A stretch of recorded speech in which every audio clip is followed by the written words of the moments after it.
Okay, so here is our science lesson for this week. Now I'm going to do the introduction first, and then after I introduce density, we're going to have two experiments.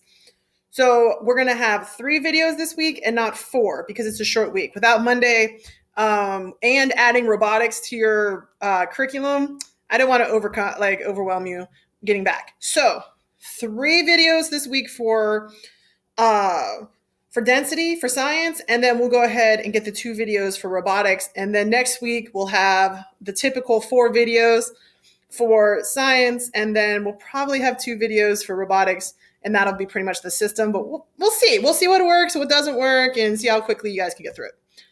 So this week is density, because we had gone over atoms first, well, particles, then atoms, then molecules, and then we went on states of matter. After figuring out the different states of matter, last week, right before spring break, we went over liquid. Now, when you're studying liquid, you have to understand density because density really truly affects things that are liquid and gas. And well, if you're going to look at combustion engines, you need to figure out density. If you're going to be looking at different types of chlorophyll and different things for plants and biology, you're going to have to worry about density. So that's a topic that I really would like to go over this week. So then next week we can go over some of start doing chemical reactions because that's when I breathe fire. So if you guys want to stick around to see the breathing fire, I will not give you the recipe for what I'm going to breathe fire with because that's dangerous, but I will be doing it because I normally do it in class when we get to this point. Density.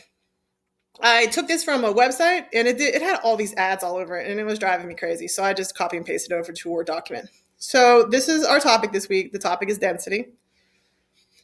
When we are looking at this term, let's say that you have a brick and a styrofoam cup and exactly the same size. In fact, let's go ahead and just do the brick as like a piece of styrofoam that looks like a brick. Because like we did the styrofoam globes to make our motorized solar system.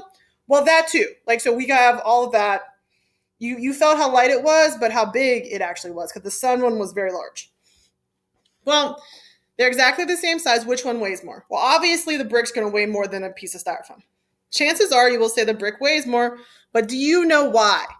The reason why the brick weighs more is because of density. We talked about this a lot when we were doing the atoms, is that there's a ton of empty space inside of atoms. And because that actually becomes exponentially that system stays in place as a molecule gets larger.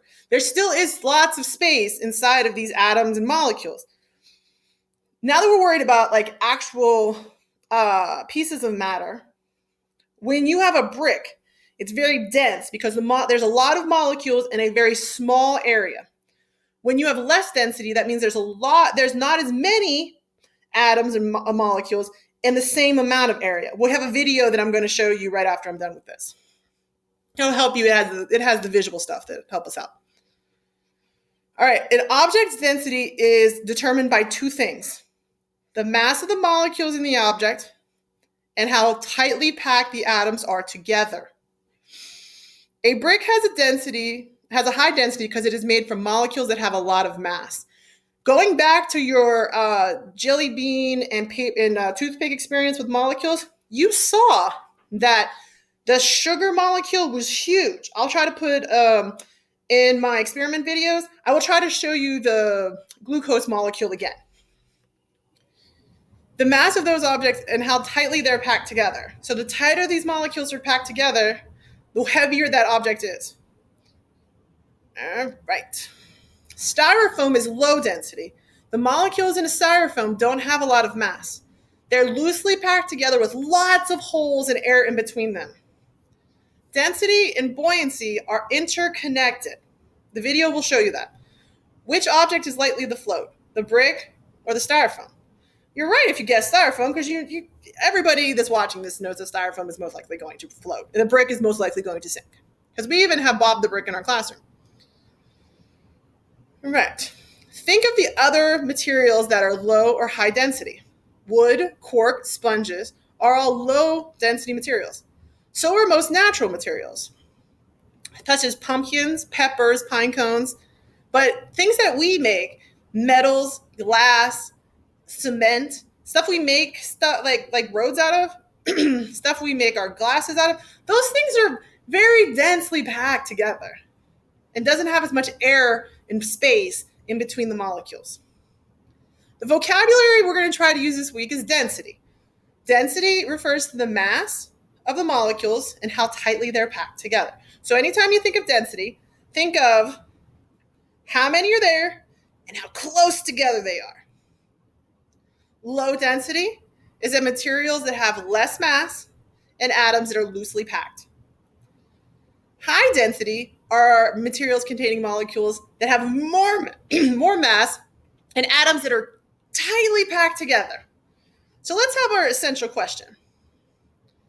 Why does density matter to us? Why do we care?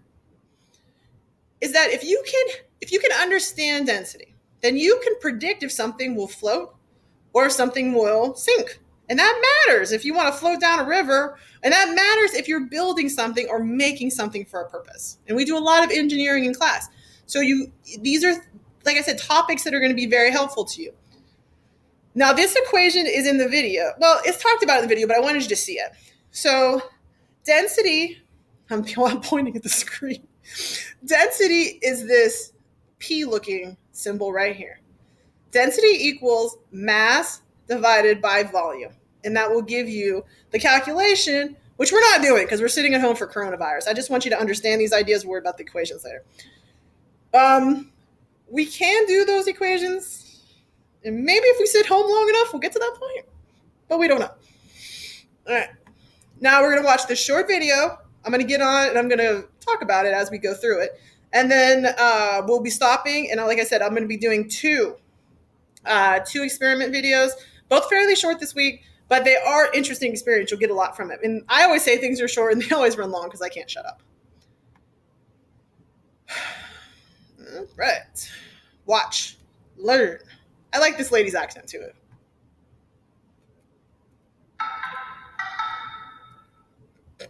This is the example we left out in the previous video. If we drop a piece of balsa wood and a metal pin of the same mass into the water, what will happen? Will both of them float or will both of them sink? Okay, I'm going to stop you here because we're going to be doing something similar. So please pay attention. If you look, you have balsa wood. Stop pointing at the screen. I keep pointing at the screen. This balsa wood looks a lot bigger, but wood is a natural material and it has a lot less density than this man-made tack. But since I have experience with both. So going where we're, heading, this should float even though it looks bigger. This is smaller, but is made out of metal, and it should sink. So let's find out what this lady tells us. Or one stays afloat and one sinks?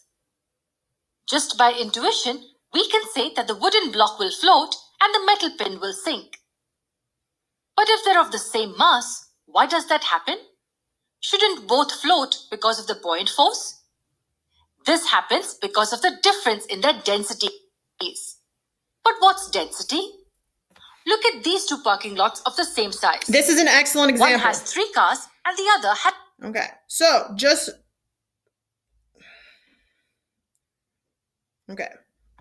because I am now new with this pen, what she's asking you to do is separate them into 2 separate parking lots. Okay, this side over here has 1, 2, 3 cars in the exact same size parking lot. This one has 1, 2, 3, 4, 5, 6, 7, 8, 9, 10, 11, 12, 13, 14. This one has 14. If we were going to pull our monster out, which one has more mass? Which one would our monster, because we're going to integrate this math and science together. So when we have a less than or greater than symbol, which one is it going to want? You're going to want the 14 cars or are you going to want the 3 cars? In this situation, our monster is going to look like this. I love this pen. It brings me happiness and joy to my soul. And if you look here,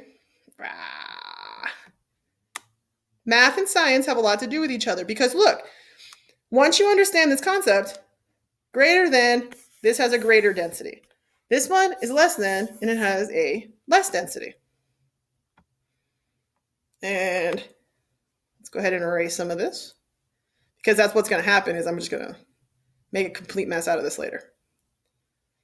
But I do like the pen. The pen is cool. When we get back to class and you guys have the similar program, I'm going to see if they'll buy us the extension, the unlimited edition for our class because this thing is cool. All right. And I think I got everything. Hey, let her talk. Whoa. Go back to the cursor. Has many cars. Which one is more dense? This one, correct? Mm-hmm. Yes. We went over that.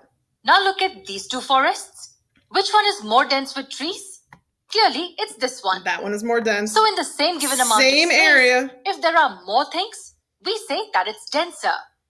Density is simply the measure of how compact the mass in a substance or object is. If we have to go by its scientific definition, we would say that it's mass per unit volume. See? Same concept. In short, it tells us how much mass exists in a given volume. The unit of density is kilogram per meter cubed. Don't stress about that. Mass I'm not stressed is in about kilograms and volume in meter cubed. Coming back to our example, why did the wood float and the pin sink? The wood floated on water because the density of the wood is lesser than the density of water. Hence, the upthrust of water on the wood is greater than the weight of the wood. Okay, I paused it because I was so excited with all of my different things that I was doing with you. Let's make sure. Yes, I'm still being recorded. I turned it back on. All right, I'm going to take it back just a little bit, just to make sure because I was playing with it. Okay, now the reason why density is important for both solids and liquids, and technically gases too, but we'll get to that later, is because water right here, even if it's liquid, it still has density. So for the wood is less dense. Its molecules are not packed as tightly in the same amount of area than the water. Because water is not just something things sink in because it sinks. Whatever you drop in it, if the liquid is more dense, there's an up force that keeps it floating. So don't stop it again. Go ahead. But the density of a metal pin is more than the density of water. Though it looks tiny, there's more mass per unit volume within it as compared to water. Hence, the upthrust of water on the pin is less than the weight of the pin. So what can we conclude? If the density of an object is lesser than the density of the liquid, then it will float. And if the density of an object is more than the density of the liquid, then it will sink. I just love this lady. We'll understand the Archimedes principle in the next video. And if we have time before we go back, I totally want to build an Archimedes screw. Oh, it's going to be amazing. Okay, so that is essentially density. All right, we're going to be experimenting with density in the next two videos. So I would like you to be able to do these videos at home, but you need to do them in order because one builds on each other. All right, because so the next video is going to show you the layers of density that we're going to be working with, and then the density of liquids. And then the second video after that is going to actually be dropping in items to seeing what is more dense than each other. We'll actually be testing objects' density. So I need you to watch the videos in order. Thank you. So you guys have a good rest of your day, and I will see you for tomorrow's lesson. And there's a lot of videos that are awesome on density on YouTube, and I want you to watch at least 2 more. Just find them online. I have faith in you. You find stuff all the time.